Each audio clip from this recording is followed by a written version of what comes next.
Channel पर नई है तो subscribe and like comment share जरूर करें। अरे यार, ये लड़की मेरी क्लासमेट है 77,727, उसने अपने पास अपने आप से कहा। लेकिन हैरानी की वजह से उसकी आवाज थोड़ी जोर से निकल गई और उसके पास बैठे हुए उसके दोस्त नकुल ने सुन लिया।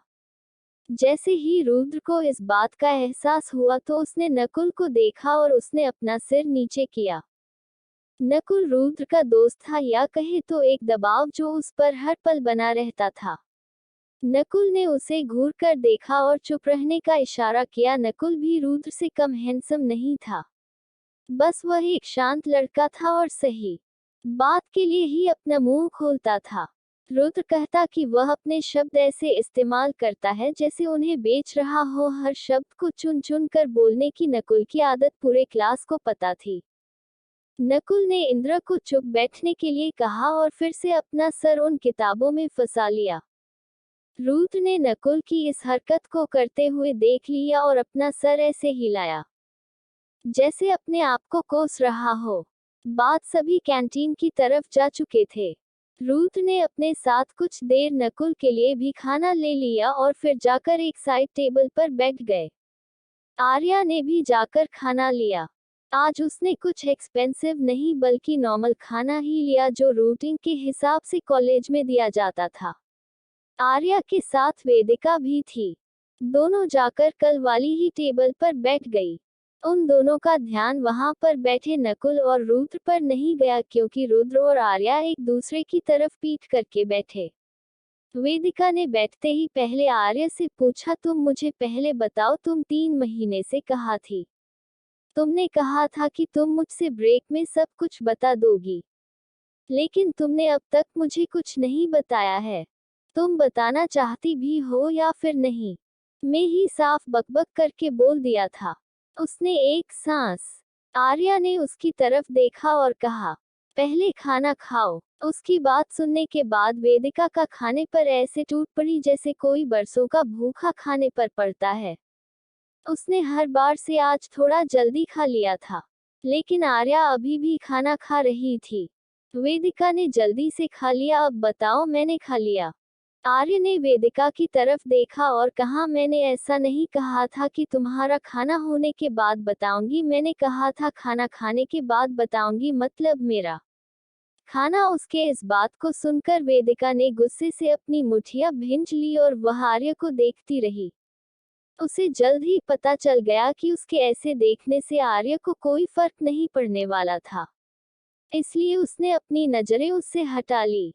जल्द ही आर्य का खाना खत्म हुआ। उसने खाना खत्म होते ही ऊपर देखा, अभी वेदिका उसी की तरफ देख रही थी। वेदिका की सब जानने की क्यूरोसिटी को इतना बढ़ता देख आर्य ने एक गहरी सांस ली और धीरे धीरे उसे बताना शुरू किया। आर्या ने जो कहानी दीप्ति को बताया थी वही वेदिका को भी बताई। आर्या ने वेदिका को सब कुछ सच नहीं बताया था, क्योंकि उसे पता था वेदिका ही क्या, इस दिन दुनिया में कोई भी उस पर यकीन नहीं करेगा। आर्य की बात सुनकर वेदिका हैरान थी। अपने एक्सीडेंट की बात बताने के बाद आर्या ने वेदिका से कहा, मैंने मौत को बहुत करीब से देखा है और भगवान ने मुझे एक और मौका दिया है जीने के लिए, तो मैं बस इसे वेस्ट नहीं करना चाहती। मैं अपनी बची हुई जिंदगी अच्छे से जीना चाहती हूँ, बस इतनी सी बात है। इन दोनों लड़कियों को नहीं पता था कि उनके पीछे बैठा रुद्र उनकी बातें सुन रहा है, लेकिन नकुल होने की वजह से उसे धीरे धीरे उन दोनों के बात करने की आवाज रही थी। फिर भी उसे समझ नहीं आ रहा था कि वह क्या बोल रही है। वही वेदिका आर्या की बात सुनकर अब तक कन्विंस हो चुकी थी, चाहे उसे उसकी पूरी बात झूठी लगी हो, लेकिन आर्यो की आखिरी बात वेदिका को सच लगी थी। और यही सच था, आर्या ने मौत को बहुत करीब से देखा था। उसे नहीं लगा था कि उसे रिवरिया का मौका मिलेगा जिससे वह अपना बदला ले सकेगी, लेकिन अब उसे वह मिल चुका था। उसने मन ही मन तय कर लिया था, अब वह इस जिंदगी को वेस्ट नहीं करना चाहती। अपनी बची हुई जिंदगी अच्छे से जिएगी। खाना खत्म होने के बाद वेदिका ने आर्या का मोबाइल देखा, जिसे देखकर उसने हैरानी से आर्य को देखा। लेकिन आर्या ने कहा कि यह एक सेकंड हैंड फोन नहीं जो उसने सस्ते दाम में खरीदा है। उसकी इस बात को सुनने के बाद आओ दी एरिया कोडा फेंकीगा। क्लासेस खत्म करने के बाद आर्या आज फिर से उस कैफे की ओर से चली गई। कैफे कॉलेज से ज्यादा दूर नहीं था, जिस वजह से उसे वहां जाने में ज्यादा वक्त न लगा। वो एक खूबसूरत व्हाइट कैफे था जिसने कैसरे छोटे छोटे ग्रीन पौधों से डेकोरेट किया था। की का नाम केक कैफे था। आर्या अंदर गई। कैफे अभी भी वैसा ही था जैसे 4 महीनों पहले था। बिल्कुल डिजाइन वही, डेकोरेशन वही, चेयर टेबल और वही पुराने चेहरे जो उसके साथ काम करते थे। आर्या ने अपने कदम उस गोल्डन बीम को देखते हुए आगे बढ़ाए, तभी उसे एक उम्रदराज आवाज सुनाई दी, काफी वक्त हुआ मिले हुए। आर्या ने अपने कदम उस गोल्डन थीम को देखते हुए आगे बढ़ाए, तभी उसे एक उम्रदराज आवाज सुनाई दी, हाँ तारांकन, काफी वक्त हुआ मिले हुए। आर्या ने पीछे पलट कर देखा। वह एक आदमी था, उसकी उम्र करीब 30-35 होगी। ये कैफे ओनर था। आर्या ने उसे देखा, उसने उसे पहचान लिया था। उस आदमी ने फिर से कहा, तुम वापस आ गई। आर्या, तो क्या तुम्हें वापस जॉब चाहिए? उन्होंने पूछा। हाँ, आर्या ने कहा। ठीक है, कल से आ जाना, ओनर ने कहा और आगे बढ़ने लगा।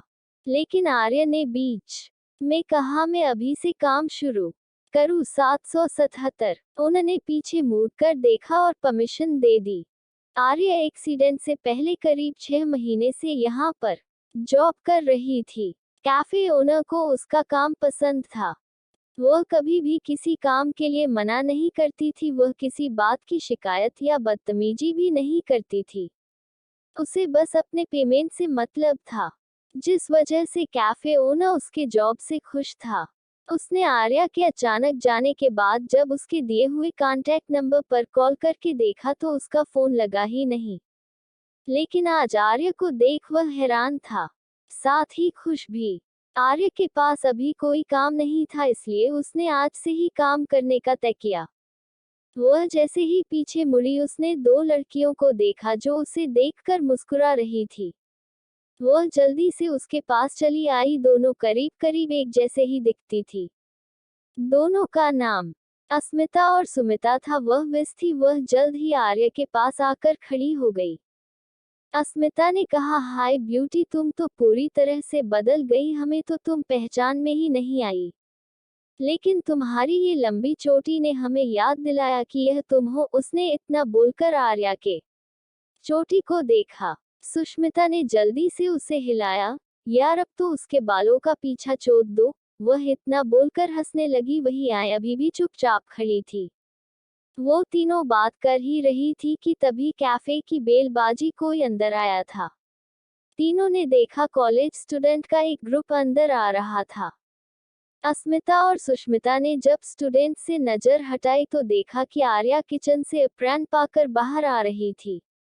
व्हाइट अप्रैन पर पिलो कलर के लाइन से बने हुए थे और उसके एक कोने पर एक छोटा सा केक का लोगो बना था, जिस पर केक कैफे नाम था। व्हाइट एप्रन पर बने वो येलो चेक में वह बना हुआ केक का लोगो काफी सुंदर लग रहा था और उससे भी सुंदर आर्या लग रही थी। उसने बाहर आते ही देखा वहां का स्टाफ थोड़ा बदल चुका है। वहां पर उसे चोट कर 3 लड़कियां और 2 लड़के थे, जिनमें से वह उन 2 लड़कियों को जानती थी, लेकिन वह बाकी के 2 लड़कों को नहीं जानती थी। लेकिन उसने उस सब को इग्नोर किया और आज सभी को सर्व करने लगी। उसके साथ ही अस्मिता और सुष्मिता दोनों लड़कियों ने उसे देखने के बाद एक स्माइल पास कर दी और वह भी काम करने लगी। शाम का वक्त शाम हो चुकी, लेकिन अभी भी लोगों की भीड़ कम नहीं हुई थी। ये कैफे 24/7 चलता था और इसी वजह से वह फेमस था। कैफे ओनर ने ये कुछ स्टूडेंट को हेल्प करने के लिए शुरू किया था। वहां आसपास के कॉलेजेस के हिसाब से अलग अलग वर्किंग शिफ्ट रखी थी, ताकि स्टूडेंट्स पढ़ाई के साथ भी कमा सकें, जो काफी अच्छी बात थी। कैफे ओनर को पैसों की कमी नहीं थी क्योंकि वह कैफे एक फेमस स्पॉट पर था। हालांकि वहां कई सारे और भी कैफे थे। कुछ पैसे आर्या का घर जाने का वक्त हो चुका था। शाम के 5 बजे बज रहे थे। उसने जब एप्रन उतार दिया और बाहर आ गई तो उसने देखा वह दो लड़कियां उसे आवाज दे रही थी। वह कॉर्नर की एक टेबल पर जाकर बैठी हुई थी। उसने ने दोबारा आर्या को आवाज दी। आर्या ने उनको इग्नोर नहीं किया और उनके पास चली गई और वहां पर जाकर बैठ गई।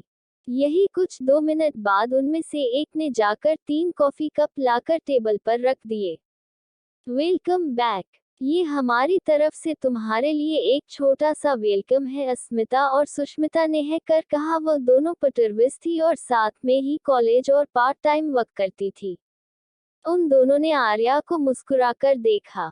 आर्यन अभी भी कुछ नहीं कहा था, लेकिन वह उन्हें इस ऑकवर्ड नहीं करना चाहती थी, इसलिए उसने कहा थैंक यू।